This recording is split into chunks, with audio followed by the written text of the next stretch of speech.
안녕하십니까. 한국에너지정보문화재단과 함께하는 에너지연수, 에너지와 산업의 대격변 진행을 맡은 신영일입니다. 우리에게 에너지원의 변화가 왜 필요한지 탄소 중립과 에너지 안보라는 두 가지 키워드를 잘 알고 있어야 하는데요. 에너지원의 변화는 변화가 옳기 때문이기도 하지만 여건상 반드시 변화가 필요하기 때문이기도 합니다. 그러한 점에서 산업과 기업의 변화는 우리에게 많은 시사점을 줍니다.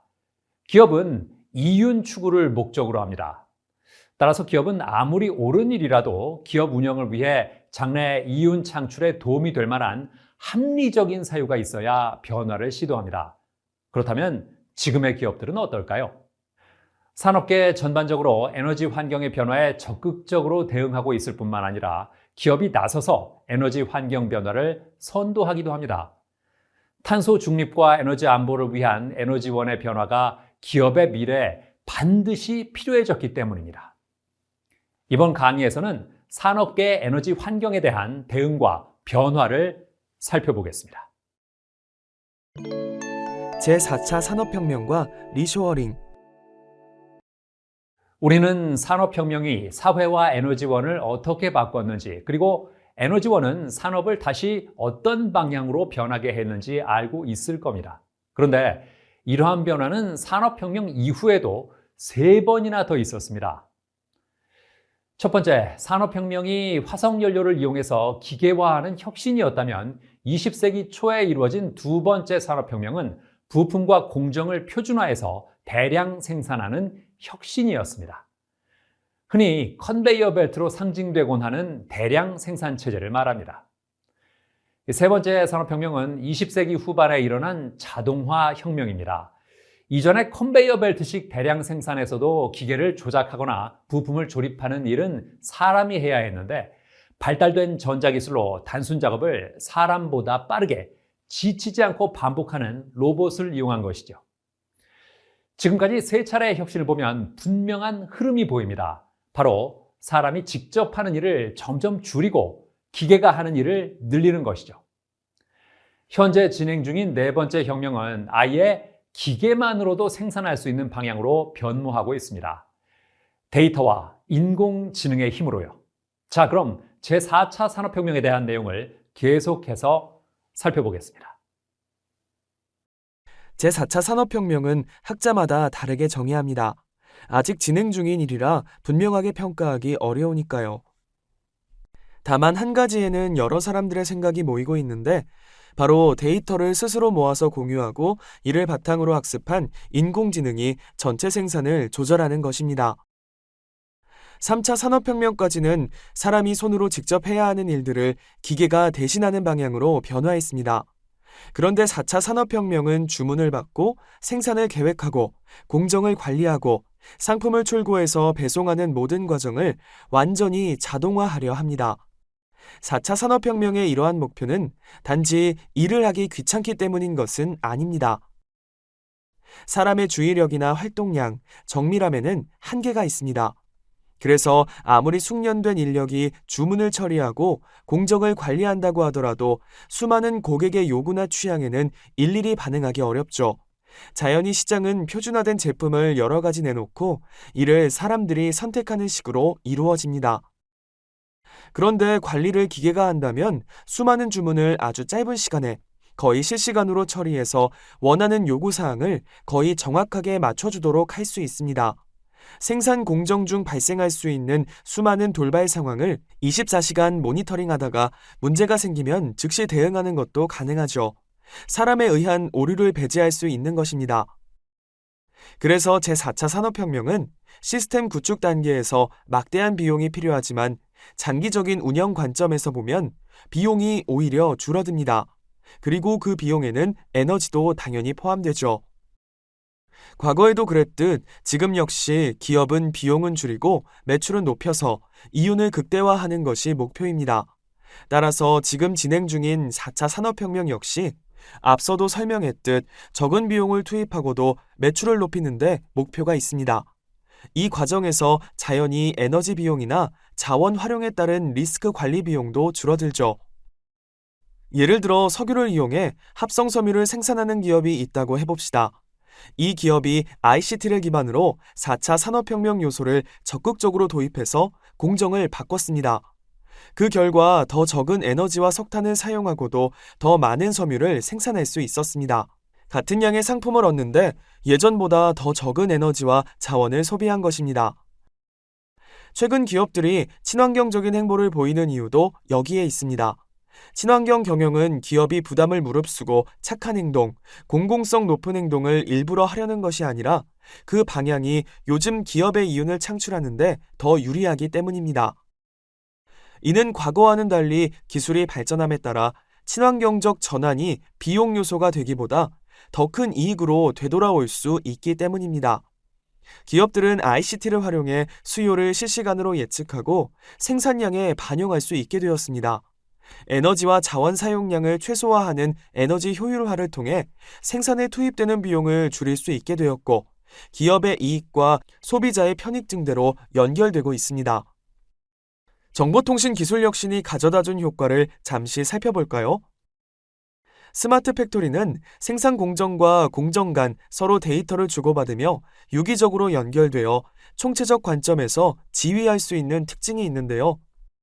예를 들어 스마트 팩토리 사례로 가장 많이 알려진 지멘스사의 암베르크 공장은 현실을 가상 공간에 그대로 구현하는 기술을 통해 공정 현장의 문제점과 원인을 해결하고 있습니다. 공장 내 설비들은 천여 개의 사물 인터넷으로 연결되어 불량품이 발생하면 언제든지 빠르게 부품을 교체할 수 있습니다. 덕분에 천여 종이 넘는 제품을 연 1200만 개 이상 생산함에도 불량률은 0.0009% 정도밖에 되지 않습니다. 공장의 에너지 소비량 또한 기존 대비 30% 정도 감축하는 성과를 거두고 있습니다. 5G 상용화는 스마트 팩토리 기업의 활성화로 이어지고 있습니다. 그중 전라남도 광양시에 있는 포스코 광양제철소가 대표적인데요. 공장에서는 주로 자동차 강판과 선박용으로 쓰이는 두꺼운 철판을 만들고 있으며 현장 곳곳에는 사물 인터넷 센서와 카메라가 설치되어 생산 공정에서 발생하는 모든 데이터를 수집하고 있습니다. 공정마다 쌓이는 수백만 개, 많게는 수백억 개의 빅데이터는 포스 프레임이라는 플랫폼에 모여 저장, 분석됩니다. 데이터를 기반으로 한 이곳 모든 공정은 불량품 발생 원인과 설비 이상 징후 등을 빠르게 파악할 수 있고 최적의 생산 환경을 구현해 에너지 효율화를 실현하고 있습니다. 이러한 사례들에는 중요한 공통점이 있습니다. 바로 공정을 설계하고 운영하는 데 필요한 기술은 점점 고도화되는 데 비해 공장 운영에 필요한 사람은 줄어든다는 점입니다. 기술과 장비 비용은 늘어나고 인건비는 줄어드는 셈이죠. 특히나 ICT를 활용한다는 특성상 통신 인프라가 무엇보다 중요합니다. 따라서 4차 산업혁명 개념이 적용된 공장은 기술 수준이 낮은 대신 인건비가 저렴한 개발도상국보다 인건비와 땅값이 비싸더라도 최신 기술을 빠르게 도입할 수 있고 전산과 전기 인프라도 충실한 선진국이 더 유리합니다. 그래서 최근에는 선진국의 기업이 건설비와 운영비가 저렴한 개발도상국에 건설한 생산기지를 문 닫고 공장을 다시 선진국인 본국으로 되돌리는 사례가 늘어나고 있습니다. 이러한 현상을 바로 리쇼어링이라고 하죠. 해안을 떠나 해외로 향한 배가 다시 돌아온다는 뜻입니다. 다만 이처럼 리쇼어링이 활발해질수록 선진국의 생산시설이 늘어날수록 선진국 입장에서는 에너지 인프라 관리가 더 시급해집니다.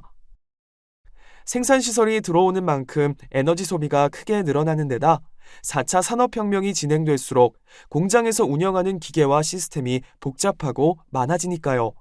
결국 산업 환경의 변화는 우리에게 필요한 에너지를 어떻게 조달할 것인가와 맞닿는 셈입니다. 전통 산업의 변화, 새로운 산업의 탄생. 산업의 변화는 선진국일수록 더 큰 에너지 부담을 줍니다. 분명 지금의 산업계 변화는 기회이기도 하지만 대비해야 하는 위기이기도 한 셈이죠. 에너지 기업에게는 더욱 그렇습니다. 그렇다면 전통적인 에너지 기업들은 어떤 미래를 준비하고 있을까요?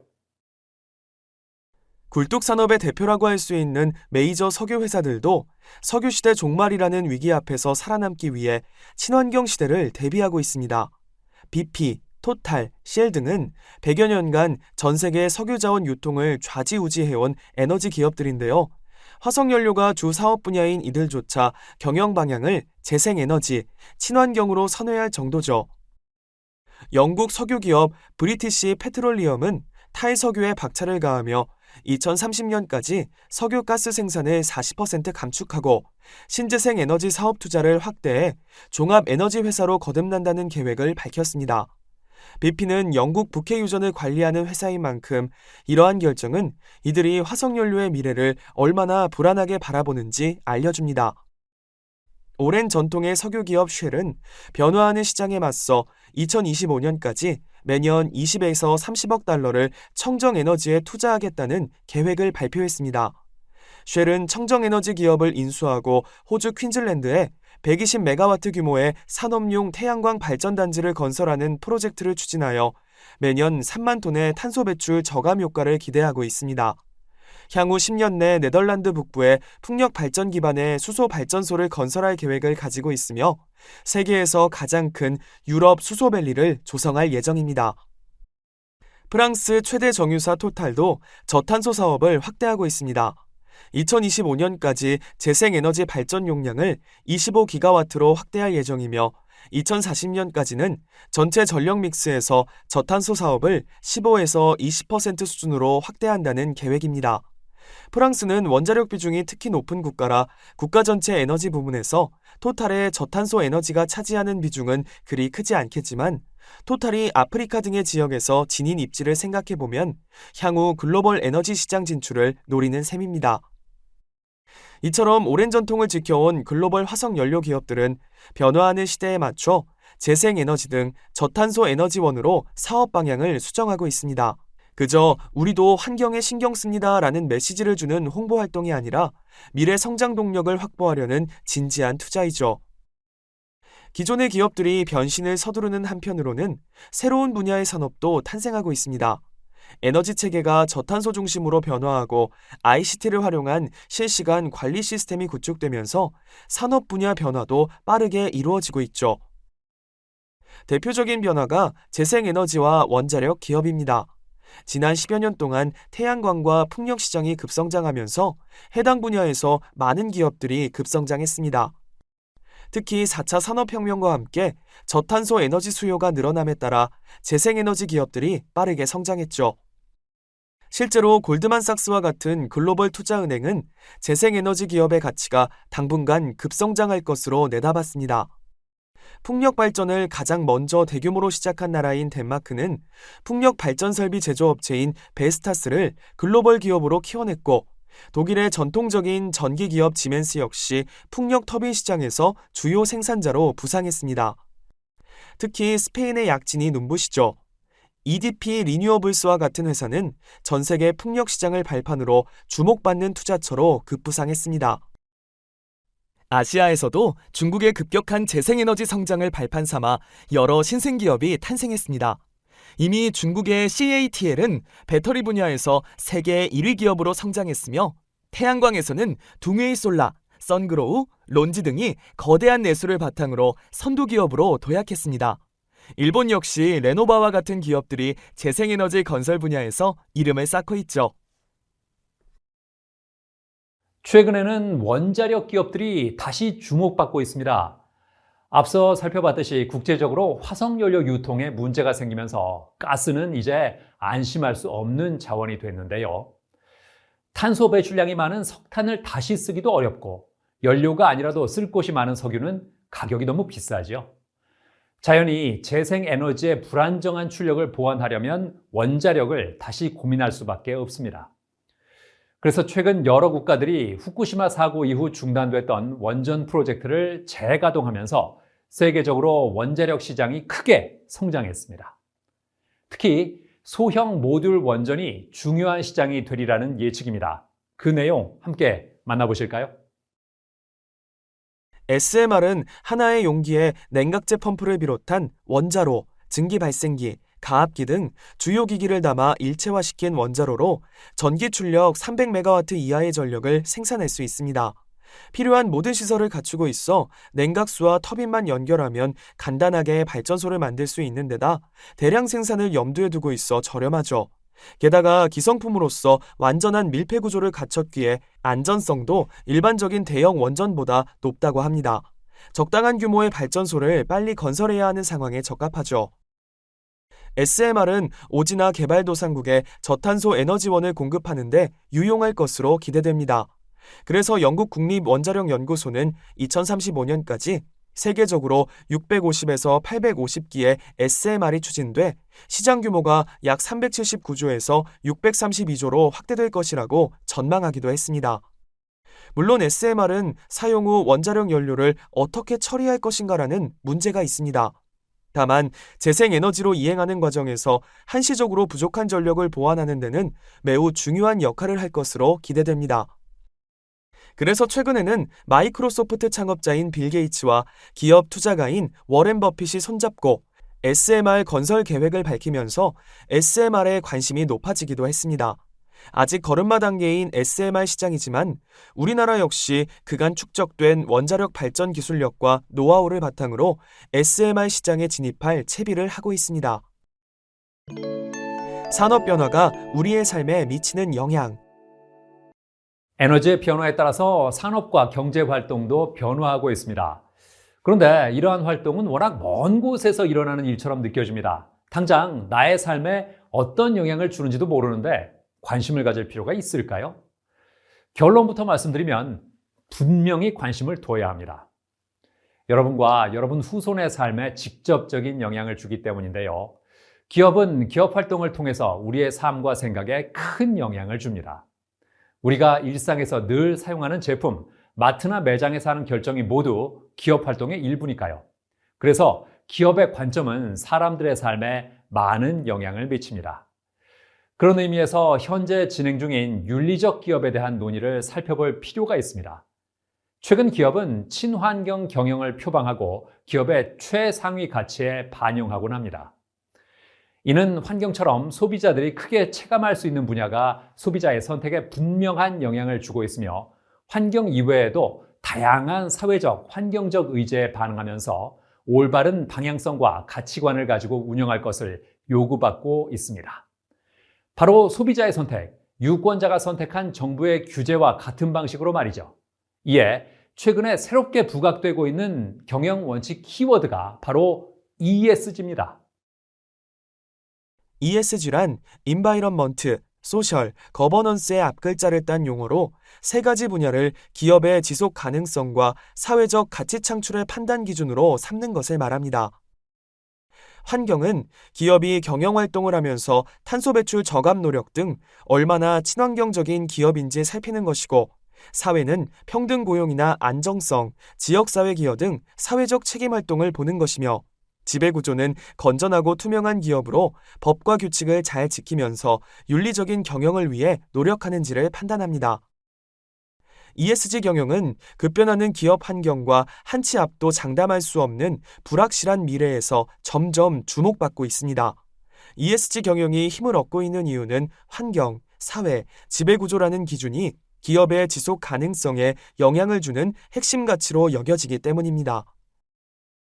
과거에는 기업의 존재 가치를 이윤 창출에만 두어 돈을 많이 버는지가 중요한 평가 기준이 되었지만, 최근에는 심각해지는 기후변화가 새로운 투자 리스크로 인식되면서 환경적, 사회적 이슈가 경영의 중요 변수로 떠올랐습니다.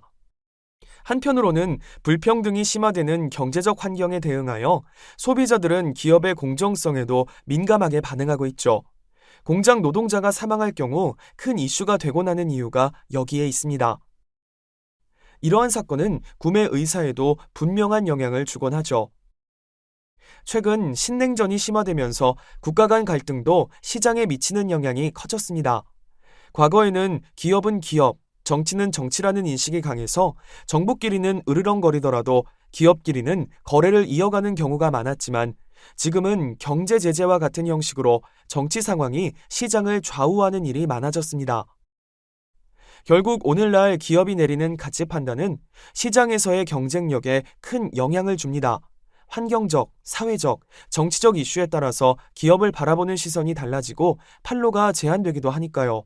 이처럼 가치관이 중요한 요소로 떠오른 상황에서 ESG 경영은 기업 나름의 해법인 셈입니다.